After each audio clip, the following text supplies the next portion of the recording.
अध्यात्म क्या है और अध्यात्म हमारे जीवन में कितना इम्पोर्टेंट है। अगर कोई व्यक्ति आध्यात्मिक है तो कैसे वह अपने जीवन को बहुत आगे लेकर के जाता है। आध्यात्मिक होने का बहुत सिंपल सा अर्थ होता है अपने आप का अध्ययन करना, अपना अध्ययन करना। एक मनुष्य के रूप में हमारे पास क्या है, बॉडी है और माइंड है। तो अपने बॉडी और माइंड के प्रकृति का अध्ययन करना ही अध्यात्म है। अध्यात्म का ये मतलब बिल्कुल नहीं है कि पूजा करना, पाठ करना, कहीं जंगल में जाके तपस्या करना। आप कहीं भी रहो, जब भी आप अपना अध्ययन कर रहे हो, अपना अध्ययन मतलब अपने बॉडी के प्रकृति का अध्ययन, अपने मन के प्रकृति का अध्ययन।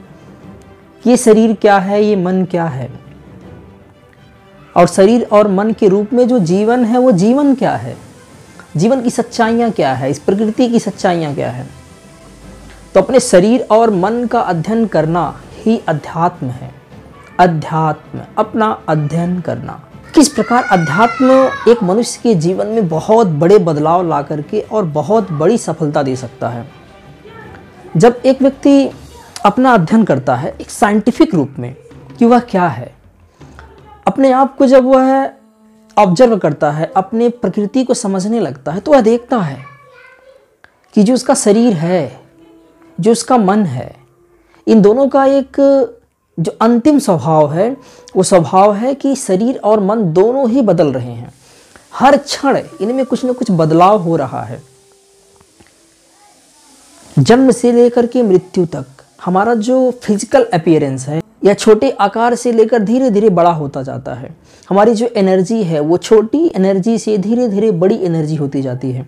हम अलग अलग उम्र में अलग अलग अवस्था से गुजरते हैं। हम भिन्न भिन्न भावनाओं से गुजरते हैं। हम भिन्न भिन्न एनर्जी के लेवल से गुजरते हैं। जब एक व्यक्ति अपने इस बॉडी का अध्ययन करने लगता है और अध्ययन करता है तो उसे दिखता है कि इस बॉडी का जो स्वभाव है वो चेंजिंग है। हर क्षण ये बॉडी बदल रही है। हर मोमेंट इसमें कुछ न कुछ घटनाएं हो रही हैं। अपने मन को देखता है तो अपने मन को देखता है तो यही समझता है कि उसका जो मन है वो हर क्षण बदल रहा है, हर मोमेंट। तो बॉडी और माइंड का जो नेचर है वो क्या है, बदलाव। हर क्षण ये बदल रहा है। जब वह इसका अध्ययन करने लगता है तो उसे बात समझ में आने लगती है। उसकी जो अपने शरीर और मन से आसक्ति है वो टूटने लगती है। वह अपने आप से जो बहुत लगाव बनाए हुए है, आसपास के लोगों से जो लगाव बनाए हुए हैं, अपने शरीर से जो मोह पाल के बैठा हुआ है, इसे धीरे धीरे उसकी जो आसक्ति है वो टूटने लगती है। और जब आसक्ति टूटती है तब वह जीवन को उस रूप में देख पाता है जो जीवन का असली रूप है। हर चीज़ें जिस प्रकार हमारा शरीर और मन हर क्षण बदल रहा है, उसी प्रकार इस प्रकृति में उपस्थित हर चीज़ हर क्षण बदल रही है। हर चीज़ों का जो स्वभाव है वो बदलने वाला है। उत्पन्न होता है, नष्ट होता है, उत्पन्न होता है, नष्ट होता है। यही इस प्रकृति का स्वभाव है। तो जैसे जैसे व्यक्ति अपनी इस प्रकृति का अध्ययन करता है और गहराइयों में जाने लगता है तो उसकी जो आसक्ति है, उसका जो मोह है वह टूटने लगता है। और जब वो उसका मोह टूटता है तो वह हर एक्शन को बिना स्वार्थ के, बिना आसक्ति के करता है। वह चीज़ों में डूबता नहीं है। वह चीज़ों में बहुत ज़्यादा बिना उलझे हुए अपने एक्शन को लेता है और फिर इसका परिणाम जो होता है वो बहुत बेहतर आने लगता है। तो कोई भी व्यक्ति जब अपना अध्ययन करता है, जब अपनी समझ बढ़ाता है, तो उसका समझ का उसको बहुत जल्दी लाभ मिलने लगता है। वह छोटी छोटी भावनाओं में डूबता नहीं है। वह बहुत ज़्यादा लोगों से उलझता नहीं है, क्योंकि वह खुद को समझता है और औरों को भी समझता है। जो अपने आप को समझने लगता है वह सब कुछ समझने लगता है, इस पूरी प्रकृति को समझने लगता है। फिर वह लोगों से बेवजह उलझता नहीं है। अनासक्त भाव से अपने काम को करता है, अपने कर्तव्य और अपनी जिम्मेदारियों को निभाने लगता है। और इस प्रकार वह अपनी सफलता बहुत जल्द अर्जित कर लेता है। सफलता उसके लिए बहुत छोटी हो जाती है। जो व्यक्ति आध्यात्मिक हो जाता है, जीवन के जो ज़रूरतें हैं उसे पूरा करना उसके लिए कोई बड़ी बात नहीं रह जाती है। तो स्पिरिचुअल होने का मतलब केवल इतना नहीं है कि आपको भक्ति में डूब जाना है, आपको कहीं तपस्या करना है, आपको सन्यासी बन जाना है। नहीं, स्पिरिचुअलिटी का सिंपल सा अर्थ है कि आपको अपना अध्ययन करना है, अपनी समझ बढ़ानी है। अपने और आसपास के लोगों की, अपनी प्रकृति का एक वैज्ञानिक ढंग से अध्ययन करना है। और जितना यह अध्ययन आपका गहरा होता जाएगा, जितना आपका विवेक और समझ बढ़ता जाएगा, आपका जो अनुभव है वह बढ़ता जाएगा, फिर धीरे धीरे आप इस जीवन की सच्चाइयाँ समझने लगेंगे। और आप जीवन की सच्चाइयाँ समझेंगे तो आपको जो इस जीवन का मिथ है, जो इस जीवन में बहुत सारी भ्रांतियाँ हैं, जो भ्रम है, वो टूटने लगेगा। और जब भ्रांतियाँ और भ्रम टूटेगा तो फिर आप सही मार्ग पाओगे। और सही मार्ग यही है कि आपको सत्य के साथ चलना है।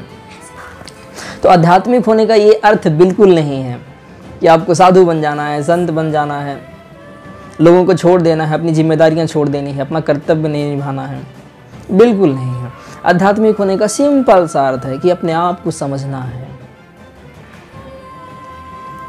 जन्म क्या है, मृत्यु क्या है, शरीर क्या है, मन क्या है, ये प्रकृति क्या है, इन सब का आपको बहुत बारीकी से अध्ययन करना है। और ये अध्ययन ही आपको जीवन की सच्चाइयों से मिलाएगा। ये अध्ययन ही आपको प्रेम की भाषा सिखाएगा। जब आप अपने आप को समझने लगेंगे, जब आप अपनी प्रकृति को समझने लगेंगे, तो आपको ये समझ में आएगा कि आपकी प्रकृति क्या है। आपकी प्रकृति यही है कि आप हर क्षण बदल रहे हो। आपका शरीर, आपका मन हर वक्त बदल रहा है। तो जैसे जैसे हम अपनी प्रकृति को समझते हैं, जैसे जैसे हम अपना अध्ययन करते हैं, वैसे वैसे हम अपने इस जीवन की सच्चाई को समझते हैं। और जब सच्चाई को समझते हैं तो जो मिथ है, जो भ्रम है, जो भ्रांतियाँ हैं, वो टूटने लगता है।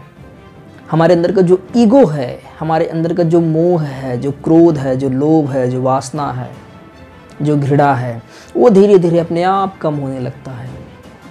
और जब ये सारी चीज़ें आपके मन से कम होती हैं तो आपके अंदर ज्ञान का उदय होने लगता है। और ज्ञान किस बात का होता है?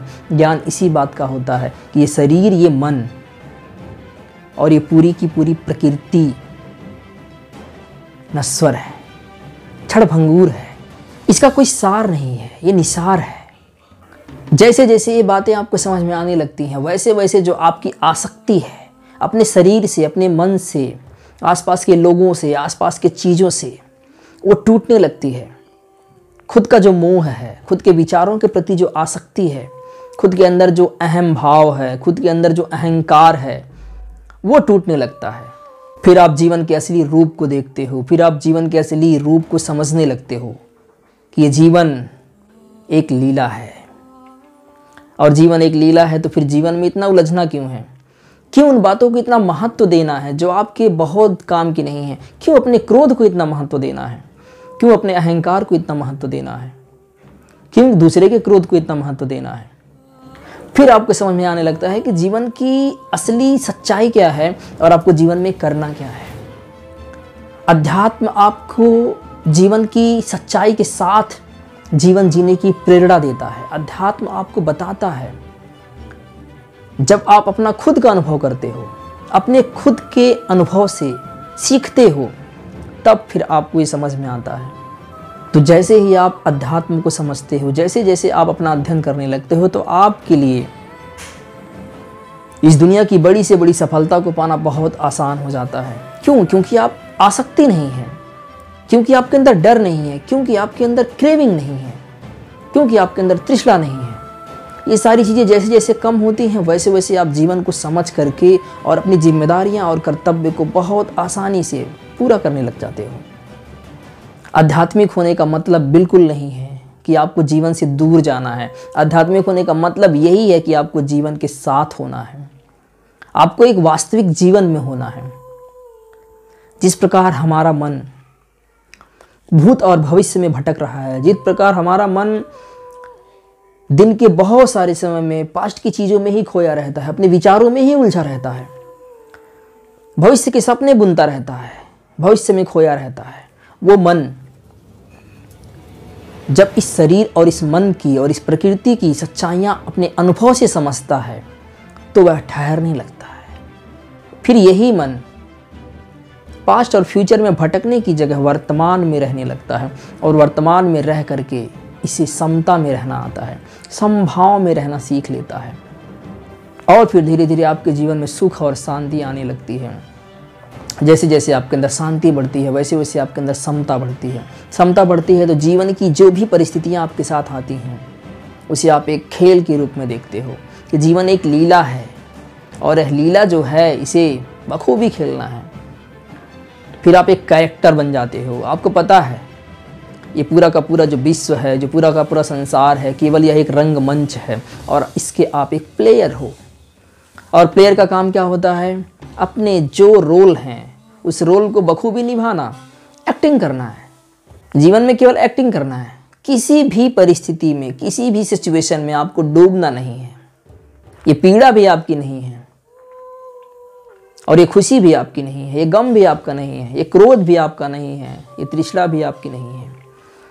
जब आपकी आसक्ति टूटेगी, आपका अपने शरीर और मन से मोह भंग होगा, तब आपको समझ में आएगा कि आपका सब कुछ नहीं है, केवल आप यहाँ एक कलाकार हो। और कलाकार का क्या काम होता है? अपनी कला को दिखाना। तो आध्यात्मिक होना है, इसका मतलब जीवन को समझना है, जीवन के असली रूप को देखना है। अपनी जो आसक्ति है, अपना जो मोह है, इसको त्याग करके प्रेम को समझना है, ध्यान को समझना है, इस प्रकृति, इस जीवन को समझना है। और यह समझ ही आपको आपके जीवन के विकास की तरफ लेकर के जाएगी और आपको वो मिलेगा जो इस जीवन का सच है। आपको उसका दर्शन होगा जो इस जीवन की सच्चाई है, जिसे हम भगवान कहते हैं, जिसे हम ईश्वर कहते हैं, जिसे हम निर्वाण, जिसे हम मोक्ष कहते हैं। तो आध्यात्मिक होना है, खुद का अध्ययन करना है, अपनी समझ को विकसित करना है, अपने शरीर, अपने मन, अपने प्रकृति को समझना है, अपने अंदर का जो स्वभाव है उस स्वभाव को देखना है। बिना खुद का अध्ययन किए हुए कुछ नहीं मिलने वाला है, कुछ ना समझ में आने वाला है। केवल जीवन को भोगना है। हमारी जो पांचों इंद्रियां हैं, इस इंद्रियों के सहारे बस हमें जीवन को भोगना है। और अगर केवल जीवन को भोगेंगे ही तो समझेंगे क्या? आसक्ति बनी रहेगी, तृष्णा बनी रहेगी और यह आपको जीवन के दुखों से ही मिलाएगी।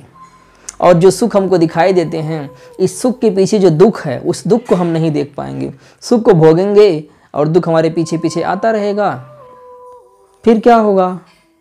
दुख ही दुख, दुख ही दुख। तो आध्यात्मिक होना बहुत जरूरी है। सन्यासी नहीं बनना है, घर नहीं छोड़ना है, कहीं नहीं जाना है, केवल अपने आप को समझना है। मार्ग क्या है? मार्ग ध्यान है, मार्ग भक्ति भी है, मार्ग कर्म भी है। तो चाहे ज्ञान का मार्ग अपना लो, चाहे कर्म का मार्ग अपना लो, चाहे ध्यान का मार्ग अपना लो, किसी न किसी मार्ग से चल के आपको अपने आप को समझना है, स्पिरिचुअलिटी को समझना है, आध्यात्मिक हो जाना है।